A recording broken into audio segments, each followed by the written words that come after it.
হতাশা মাদক দিয়ে দূর হয় না। হতাশা দূর হবে, বলে দিব, তিনটা জিনিস, মাত্র তিনটা। কয়টা ভাই? এক, 5 ওয়াক্ত নামাজ। এক কি? নামাজে আপনি অজু করে সিজদা দেন, ইনশাল্লাহ আপনার মনে প্রশান্তি না আসলে আমাকে এসে বলেন যে আসে নাই। চোখের পানি, মনের আবেগ যা আছে আপনার ভিতরে, কষ্ট, দুঃখ, যন্ত্রণা, সব আল্লাহকে ঢেলে দিবেন ইনশাল্লাহ। নিজের আবেগ ধরে রাখবেন এখানে, আপনি আল্লাহর জন্য ঢেলে দিবেন। মানুষকে আবেগ দেখা কি লাভ? মানুষ আপনার চোখের পানির মর্ম বুঝবে? মানুষ কি মানুষের চোখের পানির মর্ম বুঝে? আপনার পিতা যদি মারা যায়, আমার কাছে এসে দোয়া চান কান্নাকাটি করে, আমি দোয়া করতে পারবো, কিন্তু আমি কিন্তু আপনার ফিলিংসটা বুঝতে পারবো না। আপনার অনুভূতি কে বুঝতে পারবেন? আল্লাহ পাক আপনার ঘাড়ের রগের চেয়েও কাছে আছে। সুবহানাল্লাহ, সুবহানাল্লাহ, আল্লাহ পাক ঘাড়ের রগের চেয়ে কাছে আছে। গতকালকে বাংলাদেশের একজন বরেণ্য আলেমের সাথে একটা কনফারেন্সে ছিলাম। উনি বলছিলেন যে এক ব্যক্তি, এটা শোনেন, এক ব্যক্তি খুব তার শখ যে তিনি সাহাবীদের মতো নামাজ পড়া শিখবেন। কথা বুঝতে পারছেন? সাহাবীদের মতো নামাজ শিখবেন। তো একজন বরেণ্য আলেমের কাছে এসেছেন, এসে বলছেন যে আমাকে সাহাবীদের মতো নামাজ শিখিয়ে দেন। তখন সেই আলেম আরেকজন আলেমের সন্ধান দিয়েছেন, যা তুমি তার কাছে যাও, তিনি শেখাবেন। তো সেই ব্যক্তি একটু অবাক হয়েছেন, কারণ যাকে প্রশ্ন করেছিলেন তিনি অনেক বড় মুহাদ্দিস, আর যার কাছে পাঠানো হচ্ছে তিনি অত বড় মুহাদ্দিস নন, কিন্তু আবেদ, আমল করেন। তাকে গিয়ে বলছেন উনি আমাকে পাঠিয়েছেন সাহাবীওয়ালা নামাজ শিখিয়ে দেন। তখন তিনি বলছেন ঠিক আছে, সুন্দর করে ওযু করে আসো, সুন্দর করে ওযু করে আসো। ওযু করার সময় খালি খেয়াল রাখবা যে আমি ওযু করছি শুধু আল্লাহর সন্তুষ্টির জন্য। কি খেয়াল রাখবেন? ওযু করছি শুধু আল্লাহকে রাজি খুশি করার জন্য ওযু করছে, আর কোনো উদ্দেশ্য নয় আমার। ওযু করতে যাচ্ছে, তিনি আবার বলছেন দাঁড়াও, শুধু আল্লাহকে রাজি খুশি করার জন্য ওযু করো। আবার শুরু করছেন, আবার বলছেন শোনো, শুধু আল্লাহকে রাজি খুশি করার জন্য ওযু করো। এভাবে বলতেই আছেন। নামাজে দাঁড়িয়ে আছেন, দাঁড়ানোর আগে বলছেন শোনো, শুধু আল্লাহকে রাজি খুশি করার জন্য নামাজ পড়ো।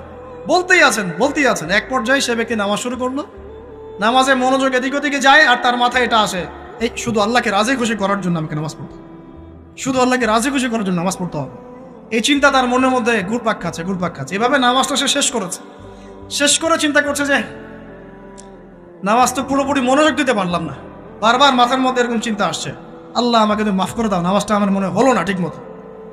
তখন সে ফিরে এসে তার সে ওস্তাদকে বলছেন, আমার তো নামাজ এরকম করে পড়লাম, কিন্তু শেষমেশ মনে হলো যে নামাজটা হয়তো কবুল হয় নাই, আল্লাহর কাছে খুব মাফ চাইলাম, আল্লাহ আমাকে মাফ করে দাও, নামাজটা মনে হলো না। তখন সেই যে প্রথম ব্যক্তি যিনি পাঠিয়েছেন তিনি বলছেন, এটাই হলো সাহাবীওয়ালা নামাজ। তারা আল্লাহকে রাজি খুশি করার জন্য নামাজ পড়তেন, নামাজ শেষ করে আল্লাহর কাছে ইস্তেগফার করতেন, আল্লাহ কিছুই হলো না, কিছুই হলো। আমার কথা কি বুঝতে পারছেন? অতএব আল্লাহকে রাজি খুশি করার জন্য আপনি আপনার আবেগ, আপনার ইবাদত সব ফেলে দিবেন, এটা অন্য কারো কাছে কিছু পাওয়ার আশা করুন। অতএব নামাজ আপনার মাদকের দিকে যাওয়া লাগবে না, নামাজই আপনার হতাশা দূর করে দেবে ইনশাআল্লাহ। 2 নাম্বার আমল হচ্ছে কোরআন তেলাওয়াত। যে ব্যক্তি কোরআন তেলাওয়াত করতে পারে নিয়মিত, তার মনের মধ্যে এই হতাশা, এই ভীরুতা, এই কাপুরুষতা কিচ্ছু আসবে না ইনশাআল্লাহ। আমি গ্যারান্টি দিচ্ছি আপনাকে, হতাশা আসবেই না আপনার মনে যদি আপনি কোরআন বুঝতে পারেন। কোরআনের একটা আয়াত নিয়ে কোনো সময় দেখা যায় 2-3 ঘন্টা সময় পার হয়ে যাচ্ছে, আয়াতটা ছেড়ে সামনে যেতে পারছি না। কোরআনের ভিতরে ঢুকলে আপনি দুনিয়ায় ভুলে যাবেন কি হচ্ছে আশপাশে। আমি এমন অনেক আলেমকে দেখেছি যে একটা বই, পাতলা একটা বই, আরবি বই নিয়ে পড়া শুরু করেছেন, যে ফজরের পরে জোহরের ওয়াক্ত হয়ে যাচ্ছে, বইটাই শেষ করতে পারেননি। বুঝতে পারবেন? যখন আপনি ইলমের ভিতরে ঢুকে যাবেন, কোরআনের ভিতরে, হাদিসের ভিতরে, আপনার দুনিয়ার খেয়ালই নাই। একজন আলেম তিনি এক রাত্রে একটা বই লিখেছিলেন, চটি বই, এক রাত্রের মধ্যে। বলা হচ্ছে, তার সম্পর্কে বলা হচ্ছে যে রাতের খাবার তাকে দেয়া হয়েছে যে আপনি এটা খেয়ে নেন। তো খাবারটা পাশেই আছে, খাবারটা খাবো, এটা লিখে খাবারটা খাবো, এরকম তার চিন্তা ছিল। ফজর হয়ে গেছে, বই লেখাও শেষ, খাবার এই অবস্থায় পড়ে আছে, ডুবে গেছেন ভিতরে, খাওয়ার মাথায় খেয়াল নাই। এরকম হয়। একজন মনীষী, বিখ্যাত মনীষী, রিয়াদুস সালেহীন কিতাবের রাইটার, সংকলক আল্লামা নববী রাহিমাহুল্লাহ, এরকম সারা রাত চলে গেছে, পাশে 2টা খেজুর, ওই 2টা খেজুর খাওয়ারই সময় পান, হাদিস নিয়ে গবেষণা করতে রাত পার হয়ে গেছে। আমি বলতে চাচ্ছি, যখন ইলমের ভিতরে, কোরআন হাদিসের ভিতরে ঢুকে যাবেন, আপনার দুনিয়ার খেয়াল আপনার চলে যাবে ইনশাআল্লাহ। এই টেনশন, হতাশা, এই সেই বাদ। তখনই আল্লাহ পাক আপনাকে তার পক্ষ থেকে রহমত দিবেন, বরকত দিবেন, আল্লাহ আপনার দুনিয়ার কাজগুলো করে দিবেন ইনশাআল্লাহ। তখন দেখবেন কেউ আপনার দুনিয়ার ওই কাজটা করে দিয়েছে, কেউ ওই কাজটা করে দিয়েছে, কেউ বাসায় খাবার পাঠিয়ে দিয়েছে, আল্লাহ পাকই এগুলো করাই দিবেন ইনশাআল্লাহ।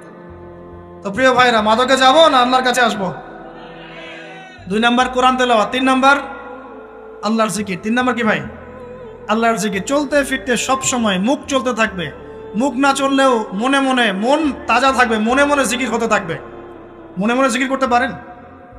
মুখ নড়বে না, কিন্তু মনে মনে আপনার একটা জিকির হতে থাকবে, সুবহানাল্লাহ বা আলহামদুলিল্লাহ, লা ইলাহা ইল্লাল্লাহ, আল্লাহু আকবার। পারা যাবে? পারে। মানুষের মন কখনো চুপ করে থাকে না, কিন্তু মানুষের মন অলওয়েজ কিছু না কিছু চিন্তা করতেই থাকে, করতে থাকে না, যতক্ষণ না ঘুমায় মানুষ। তো প্রিয় ভাইরা, বেশি বেশি জিকির করবো, সুবহানাল্লাহ, আলহামদুলিল্লাহ, লা ইলাহা ইল্লাল্লাহ, আল্লাহু আকবার, লা হাওলা ওয়ালা কুওয়াতা ইল্লা বিল্লাহ, এগুলো চলতে থাকবে। আল্লাহ পাক তৌফিক দান করুন, আমিন। আমরা আমাদের সমাজে যুবকদেরকে এরকম টিকটকে দেখছি, অনলাইনে আসক্ত দেখছি, জেনায় আসক্ত দেখছি, পর্নোগ্রাফিতে আসক্ত দেখছি। আমরা দেখছি আমাদের যুব সমাজকে মাদকে আসক্ত, কিশোর গ্যাংয়ে আসক্ত। এইগুলো কি আমাদের কাম্য ছিল ভাই? আমাদের কাম্য ছিল? এই অবস্থায় কি যুব সমাজ আল্লাহ পাকের দিনের পতাকা হাতে নিয়ে আল্লাহর জমিনে দিন কায়েম করতে পারবে কিনা? একটু আমাকে উত্তর দেন দেখি। এখন এই অবস্থায় পারবে? অতএব অবস্থার উন্নতি করতে হবে কিনা? উন্নতির জন্য রাজি আছি কিনা ইনশাআল্লাহ? আমরা চাই কি আল্লাহ পাকের দিনটা আল্লাহর জমিনে প্রতিষ্ঠা লাভ করুক, আল্লাহর দিন সবার ঘরে ঘরে পৌঁছে যাক, আল্লাহ পাকের দিনের যে সৌন্দর্য সবাই সেটাই, এই সৌরভটা সবাই পাক। আমরা চাই কিনা সমাজে শান্তি প্রতিষ্ঠা হোক, আবার সেই রাসূলের মতো যুগ চলে আসুক? আমরা চাই কিনা? অতএব আমাদের সবাইকে যৌবনের এই প্রলোভনগুলো থেকে বেরিয়ে এসে আল্লাহ পাকের ইবাদতে আত্মনিয়োগ করতে হবে। আল্লাহ পাক আমাদের সবাইকে তৌফিক দান করুন, বলি আমিন। আমাদের সবাইকে আল্লাহ রাব্বুল আলামিন কুরআন এবং হাদিসের গভীর জ্ঞান অর্জন করার তৌফিক দান করুন, বেশি থেকে বেশি ইবাদত করার তৌফিক দান করুন। আল্লাহ পাক সবাইকে হারাম সমস্ত রিজিক থেকে বাঁচিয়ে রাখুন, জেনা, ব্যভিচার এবং নারীর ফিতনা, মাদক থেকে আল্লাহ বাঁচিয়ে রাখুন।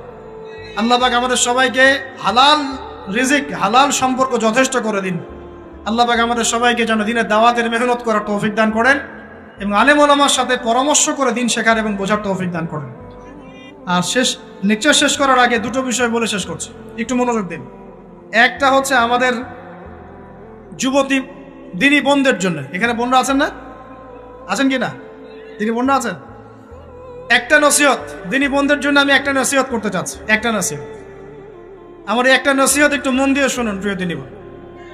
রাসূলুল্লাহ সাল্লাল্লাহু আলাইহি ওয়াসাল্লাম আমাদের দিনী বোনদের জন্য জান্নাতে যাওয়ার একটা ফর্মুলা বলে দিয়েছেন। আমি কি বলবো সেটা? আচ্ছা, রাসূলুল্লাহ সাল্লাল্লাহু আলাইহি ওয়াসাল্লাম বলেছেন আমাদের দিনী বোনেরা, আমাদের মায়েরা, এই নারী জাতি মাত্র 4টা কাজ করলে জান্নাতের যে কোনো দরজা দিয়ে ইচ্ছা প্রবেশ করতে পারবে ইনশাআল্লাহ। খুশি হন নাই? কয়টা কাজ? মাত্র 4টা। 1, যদি আমাদের দিনী বোনেরা 5 ওয়াক্ত নামাজটা ওয়াক্ত মতো পড়ে, আল্লাহ পাক তৌফিক দান করুন, বলি আমিন। 2 নাম্বার, যদি তারা রমাদান মাসের রোজাটাকে ঠিক মতো আদায় করতে পারে। 1 নাম্বার 5 ওয়াক্ত নামাজ ঠিকঠাক আদায় করা, 2 নাম্বার রমজান মাসে সওম রাখা, 3 নাম্বার তাদের লজ্জাস্থানের হেফাজত করা, মানে শরঈ পর্দা মেনটেন করা, শরঈ পর্দা মেনটেন করা। এবং আমি বলে দেই, চেহারাটা আপনাদের পর্দার অন্তর্ভুক্ত। এটা নিয়ে অনেক বাকবিতণ্ডা হয় না সমাজে, চেহারা দেখানো যাবে কি যাবে না ইত্যাদি। চেহারা আপনার পর্দার অন্তর্ভুক্ত বিষয়, ফুল স্টপ। এর উপরে ফতোয়া অনেকভাবে দিচ্ছে, কিন্তু বরেণ্য উলামায়ে কেরামের কিতাবগুলো ঘাটাঘাটি করেন, তাদের ফতোয়া হচ্ছে চেহারা আপনার পর্দার অন্তর্ভুক্ত বিষয়, চেহারা ঢেকে রাখবেন, আল্লাহ পাক তৌফিক দান করুন। চোখ থাকবে খোলা, ঠিক আছে। 4 নাম্বার, স্বামীর আনুগত্য করতে হবে। স্বামীর আনুগত্য, এই যে আনুগত্য শব্দ শুনলেই মানুষের একটা মানে নেগেটিভ ধারণা তৈরি হতে পারে। স্বামীর আনুগত্য মানে কি আমি তার দাসত্ব করব? আনুগত্য মানে, প্রিয় দিনী বোন, আনুগত্য মানে দাসত্ব নয়। আনুগত্য মানে কোরআন সুন্নাহর যে বিধানগুলো আপনার স্বামী আপনাকে পালন করতে বলবে, আপনি সেগুলো করবেন, আপনি করতে বাধ্য। কিন্তু স্বামী যদি কোরআন সুন্নাহর বাইরে কিছু করতে বলে, সেটা মানতে আপনি বাধ্য নন। স্বামী যদি আপনাকে বলে যে সুদ খাও, এই সুদী এনজিওতে আসো, নাম লেখাও। স্বামী যদি আপনাকে বলে যে আসো বেপরদায় বাইরে যাই, সাজুগুজু করে বের হও, চলো ঘুরে আসে বেপরদায়। স্বামী যদি বলে দেবরকে একটু খাবারটা দিয়ে আসো, আমার অফিসের কলিগ আসছে, খাবার পরিবেশন করো, আসো ডাইনিংয়ে আসো, এই যে হারাম কাজ বেপরদার আদেশ করছে, সুদের আদেশ করছে, আপনি সেগুলো পালন করবেন না। কিন্তু হালাল বৈধ যে কোনো বিষয় আপনি স্বামীর আনুগত্য করবেন, এটা আপনার উপর ফরজ। এই 4টা কাজ যদি আপনি করতে পারেন, জান্নাতের যে কোনো দরজা দিয়ে ইচ্ছা আপনি প্রবেশ করতে পারবেন ইনশাআল্লাহ। আল্লাহ পাক আমাদের দিনী বন্ধুদেরকে এই 4টা কাজ করার তৌফিক দান করুন। আমাদের সবাইকে আল্লাহ পাক জান্নাতের জন্য কবুল করুন বলি আমিন। আর একটা বিষয় বলতে চাচ্ছিলাম, সেটা হলো ওই যে প্রথমে বলেছি যে সূরা ইউসুফের সেই সমাধানটা বলবো কি না? আচ্ছা, সূরা ইউসুফটা ইনশাআল্লাহ আমি আরেকদিন পুরো সূরাটা সংক্ষিপ্ত করে আলোচনা করব ইনশাআল্লাহ। যদি একটা লেকচারে সম্ভব হবে বলে মনে হচ্ছে না আমার কাছে, 2টা বা 3টা লেকচারে নিয়ে আসবো ইনশাআল্লাহ। তবে আজকে একটা চিস্ট খালি বলছি। ইউসুফ আলাইহিস সালামের জীবনটা খুবই ট্র্যাজেডিপূর্ণ। নবীর পরিবার থেকে ভাইদের শত্রুতায় ওই যে কূপে চলে গেলেন, কূপ থেকে চলে আসলেন মিশরের বাজারে, সেখান থেকে বিক্রি করে দেওয়া হলো তাকে, রাজা তাকে কিনে নিলেন, তারপরে সেখানে তিনি বড় হতে লাগলেন রাজপ্রাসাদে। তারপরে ওই যে রাজার কি স্ত্রী তাকে জেনার জন্য আহ্বান করেছিল, সেখান থেকে তিনি জেলখানায় চলে গেলেন, আবার জেলখানা থেকে আবার মিশরের খাদ্য মন্ত্রণালয়ের দায়িত্ব পেলেন, তারপরে তিনি মিশরের শাসকের দায়িত্ব পেয়ে গেছেন, তাই তো? আচ্ছা, এর মধ্যে একটা জায়গা খালি বলবো আজকে আপনাদের। টপিকটা কি দিবা তোমরা? টপিকটা হচ্ছে চলমান বৈশ্বিক অর্থনৈতিক সংকটে ইউসুফ আলাইহিস সালামের সমাধান। মনে থাকবে? চলমান এই বৈশ্বিক অর্থনৈতিক সংকটে ইউসুফ আলাইহিস সালামের সমাধান কি ছিল? ইউসুফ আলাইহিস সালাম জেলখানায়, কোথায় বলেন তো? জেলখানায়। তখন দুজন ব্যক্তি তাকে বলছে, ইউসুফ, আমরা দুজন দুটো স্বপ্ন দেখেছি, তুমি কি স্বপ্নের ব্যাখ্যা দিতে পারবে? আমরা তোমাকে সত্যবাদী বলে মনে করি। ইউসুফ আলাইহিস সালাম বলছেন, খাবার আসার আগেই তোমাদেরকে স্বপ্নের ব্যাখ্যা দিয়ে দেব। একজন বলছে, আমি দেখলাম আমার মাথায় রুটি রাখা আছে আর পাখি এসে রুটির থেকে খেয়ে ফেলছে। আমার কথা বুঝতে পারছেন কিনা ভাই? আচ্ছা, 2 নাম্বার, দ্বিতীয় ব্যক্তি বলছে, আমি দেখলাম আমি শরাব পান করাচ্ছি আমার মনিবকে। কথা বুঝতে পারছেন? এখন ইউসুফ আলাইহিস সালাম বলছেন, তুমি যে শরাব পান করাচ্ছ মনিবকে, তোমাকে অতি সত্বর মুক্তি দেওয়া হবে ইনশাআল্লাহ। আর যার মাথার উপর থেকে রুটি খেয়ে নেওয়া হচ্ছে তাকে শুলদণ্ড দেওয়া হবে, মৃত্যুদণ্ড দেওয়া হবে। কি বললেন? একজনকে দেওয়া হবে মৃত্যুদণ্ড, একজন কি হবে? ছাড়া পাবে। আর যাকে মনে হলো যে এই ছাড়া পাবে, ইউসুফ আলাইহিস সালাম বললেন, তুমি যখন ছাড়া পাবে তোমার মনিবের কাছে, মালিকের কাছে আমার কথা বলো, আমার কথা আলোচনা করো। কিন্তু শয়তান তাকে ভুলিয়ে দিল, সে আর কথা বলতে পারল। আরো কয়েক বছর চলে গেল, ইউসুফ আলাইহিস সালাম তখনও জেলেই আছে। একদিন এই রাজা স্বপ্ন দেখলেন। কি স্বপ্ন দেখলেন? যে 7টা পাতলা পাতলা গাভী, মোটা মোটা 7টা গাভীকে খেয়ে ফেলছে। 7টা কি গাভী? জীর্ণ শীর্ণ গাভী, 7টা মোটা তাজা গাভীকে খেয়ে ফেলছে। আর দেখলেন 7টা সবুজ শীষ। শীষ বোঝেন কিনা? এ ধানের শীষ না, আবার সবুজ শীষ। আর দেখছেন এই যে শীষ মরে গেলে যেমন দেখায় না একটা রং, এরকম শীষ।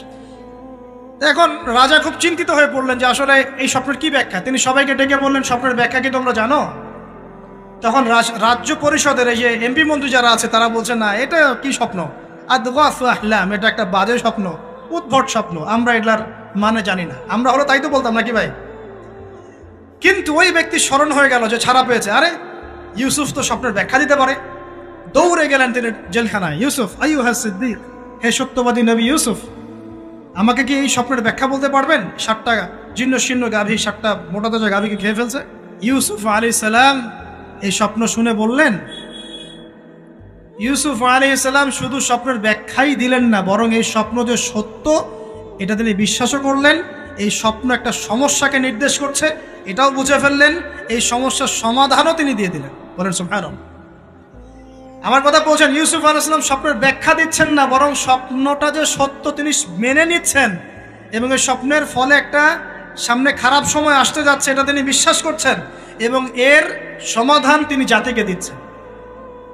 ইউসুফ আলাইহিস সালাম বলছেন, তোমাদের সামনে 7 বছর দুর্ভিক্ষ হবে। কি হবে বলেন? 7 বছর। সারা বিশ্বের অর্থনৈতিক প্রেক্ষাপটে একটু বিবেচনা করেন তো, যে আমরা একটা খারাপ সময় টিকে যাচ্ছি না আস্তে আস্তে, এবং নীরব একটা দুর্ভিক্ষ সারা ওয়ার্ল্ডে চলছে না? করোনার সময় ছিল, ওই সময় একটা সমস্যা ছিল, ইউক্রেন রাশিয়ার ইস্যু ছিল, আরো অনেক ইস্যু আছে, শুধু এগুলো ইস্যু নয়। অপচয় ইস্যু আছে, দুর্নীতি ইস্যু আছে, জুলুম আছে, তারপরে যে পারমাণবিক ক্ষেত্রগুলো আছে, বড় বড় পরাশক্তিদের চাপ আছে, অনেক ব্যাপার আছে, রিজার্ভ কমে যাওয়া, অনেক বিষয় আছে। সারা বিশ্ব একটা অর্থনৈতিক মন্দা দেখছে কিনা? ইউসুফ আলাইহিস সালাম বললেন 7 বছর তোমাদের এখানে প্রচুর ফসল ফলবে। এটা 7টা সবুজ শীষ, প্রচুর ফসল ফলবে তোমাদের এই অঞ্চলের মধ্যে। তোমরা একটা কাজ করো, তোমরা ওই 7 বছরের ফসলের যতটুকু অংশ তোমাদের না খেলে নয়, অতটুকু দিয়ে তোমরা তোমাদের জনগণের চাহিদা পূরণ করো, আর বেশি অংশটাকে রিজার্ভ করে রেখে দিও। আমার কথা বুঝতে পারছেন? ইউসুফ আলাইহিস সালাম বলছেন না যে স্বপ্নটা সত্য, তিনি সমাধান দিচ্ছেন উল্টা। এটা তো হবে সামনে, স্বপ্ন সত্য মিথ্যা তো দূরের কথা, এটা সামনে হতে যাচ্ছে। 7 বছর তোমরা প্রচুর ফসল ফলাবে, এই ফসলের একটা বড় অংশ রিজার্ভ করে রেখে দিও, আর বাকি অংশটা দিয়ে তোমরা জনগণের চাহিদা পূরণ করো। মানে অপচয় করা যাবে না, যাবে কোনো সম্পদ অপচয় করা যাবে না। এরপর তোমাদের সামনে আসবে 7টা বছর দুর্ভিক্ষের বছর, আকাশ বৃষ্টি বন্ধ করে দেবে। আকাশ কি করবে? বৃষ্টি বন্ধ করে দেবে। তার মানে ওই 7 বছর আমরা কিভাবে চলবো তাহলে? এই যে রিজার্ভ করেছি, এই রিজার্ভ বা সঞ্চিত সম্পদ দিয়ে আমরা 7 বছর চলবো। এরপরে আল্লাহ রাব্বুল আলামিন 8ম বছরে আকাশ থেকে বৃষ্টি বর্ষণ করবেন, আবার ফসল ফলবে ইনশাআল্লাহ। কথা কি বুঝতে পারছেন? এই ব্যাখ্যা অন্যরা দিতে পারলো না, ইউসুফ আলাইহিস সালাম দিতে পারলেন। এই ব্যক্তি দৌড়ে গিয়ে রাজাকে বলল, এই হলো স্বপ্নের ব্যাখ্যা। রাজা ইউসুফ এই স্বপ্নের ব্যাখ্যা দিয়েছেন। রাজা কত বিচক্ষণ ছিলেন, রাজা সত্য মিথ্যা চিনতেন। তিনি বুঝতেন যে আসলেই সত্য কাকে বলে, মিথ্যা কাকে বলে। এই আমার এমপি মন্ত্রীরা শোনো, তোমরা কেউ সমাধান দিতে পারো নাই, ইউসুফ সমাধান দিয়েছে। ইউসুফকে আমার কাছে নিয়ে আসো, আমি তাকে আমার কাছে নিকটে আসন দিব, বলেন সুবহানাল্লাহ। এবার ইউসুফ আলাইহিস সালামকে ডেকে তিনি সম্মানিত করলেন, সম্মানিত করে বললেন যে কোন দায়িত্ব দিলে তুমি আমাদের এই রাজ্যটাকে বাঁচাতে পারবে এই দুর্ভিক্ষের হাত থেকে। ইউসুফ আলাইহিস সালাম নিজে বলছেন, আমি হচ্ছে বিশ্বস্ত মানুষ, আমি হচ্ছি রজুলুন আমিন, আমি বিশ্বস্ত এবং আমি আস্থাভাজন। আমাকে আপনি খাদ্য মন্ত্রণালয়ের দায়িত্ব দেন, ইনশাআল্লাহ আমি এই প্রবলেমগুলো সলভ করবো ইনশাআল্লাহ। এরপর তাকে দায়িত্ব দেওয়া হলো খাদ্য মন্ত্রণালয়ের। 7 বছর তিনি এরকম পলিসি গ্রহণ করলেন। মিশরের লক্ষ লক্ষ মানুষ পরবর্তী 7 বছরের দুর্ভিক্ষ থেকে বেঁচে গেল। কোরআন তো মূল্যায়ন করি না আমরা, আর কোরআনের কথা যারা বলে ওদেরকেও মূল্যায়ন করি না। এই জন্য আমরা বলছি, বর্তমান চলমান অর্থনৈতিক সংকটের সবচেয়ে বড় বড় সমাধান হচ্ছে এক, ভাই জনগণ হই আর সরকার হই, কোনো সম্পদ অপচয় করা যাবে না। আমরা সম্পদ অপচয় করি না? আপনি উজু করেছেন, আপনি 1 বালতি পানিতে উজু করেছেন, ট্যাপ ছেড়েছেন, মসজিদের 1 বালতি পানি চলে গেছে, কেন পানি অপচয় করলেন? আমাদের 5টা ফ্যানের দরকার নেই বাসায়, আপনি 5টা ফ্যান চালাচ্ছেন কেন? আপনি ঘর থেকে বের হলেন, ফ্যান চলছে, কেন চলছে?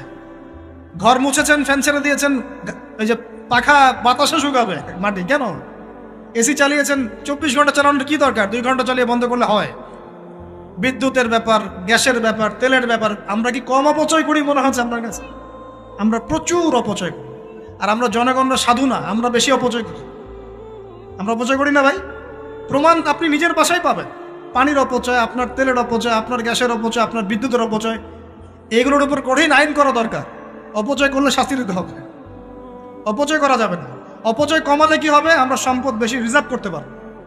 এই যুগে কি কি সম্পদ রিজার্ভ করলে আমরা সচ্ছল হতে পারবো, এই হেদায়েতগুলো আপনাকে ওই সোকল প্রোটেস্ট্যান্ট মৌলবীরা দিতে পারবে না ইনশাআল্লাহ তাআলা, কারণ তাদের কাছে ইকোনমিক্সের জ্ঞান নাই। এই যুগে যদি আমরা গ্যাস রিজার্ভ করতে পারতাম, তেল রিজার্ভ করতে পারতাম, গোল্ড রিজার্ভ করতে পারতাম, সিলভার রিজার্ভ করতে পারতাম, এবং যে কারেন্সি সারা ওয়ার্ল্ড ওয়াইড চলছে এখন, এগুলোকে রিজার্ভ করতে পারতাম, এবং জনগণের যতটুকুতে প্রয়োজন এতটুকু সাপ্লাই করে বাকিটা রিজার্ভ করে রাখতে পারতাম, আসন্ন সময়ে এটা দিয়ে আমরা বৈশ্বিক সংকট মোকাবেলা করতে পারতাম। আমার কথা রাগ করলেন? আমি কি কারো শত্রু, কোনো দলের লোক? আমি আপনাদের জাতির একজন, আপনাদেরই ভাই, আপনার শুভাকাঙ্ক্ষী, এবং আপনি আর আমরা ভাইয়ের মতো। কিসের মতো? নিজের ভাইয়ের মতো। আপনার গায়ে আঘাত লাগলে আমি কষ্ট পাবো, আপনাকে কেউ গালি দিলে আমি কষ্ট পাবো। আমাদের জনগণের ক্ষতি হলে আমাদের বুক কাঁদবে না? জনগণের ক্ষতি হলে, দুঃখ দুর্দশা হলে আমাদের বুক কাঁদা উচিত, উচিত কি না? আমাদের সবাইকেই যার যার দায়িত্ব পালন করতে হবে। আমরাও অপচয় বন্ধ করে দেবো ইনশাআল্লাহ তাআলা। রাজি আছি ইনশাআল্লাহ? যত বাকি বকেয়া সব আছে সব পরিশোধ করার চেষ্টা করবো ইনশাআল্লাহ। আমরা সরকারি সম্পদ অন্যায়ভাবে আত্মসাৎ করব না, এবং আমরা আমাদের সমাজে যত দুর্নীতি আছে এটা বন্ধ করতে হবে। যত প্রকার দুর্নীতি আছে বন্ধ করতে হবে, যত কালো টাকা আছে সাদা করতে হবে, এবং সাস্টেইনেবল অ্যাসেটগুলোকে রিজার্ভ করতে হবে। তাহলে আগামীতে বিশ্ব ডুবে যায় যাক, বাংলার মাটি ডুববে না ইনশাআল্লাহ। ইউসুফ আলাইহিস সালাম এই হেদায়েত আমাদেরকে দিয়ে গেছেন, কোরআনের মাধ্যমে আল্লাহ এই হেদায়েত আমাদেরকে দিয়ে গেছেন। আল্লাহ পাক আমাদের সবাইকে কোরআন বোঝার তৌফিক দান করুন।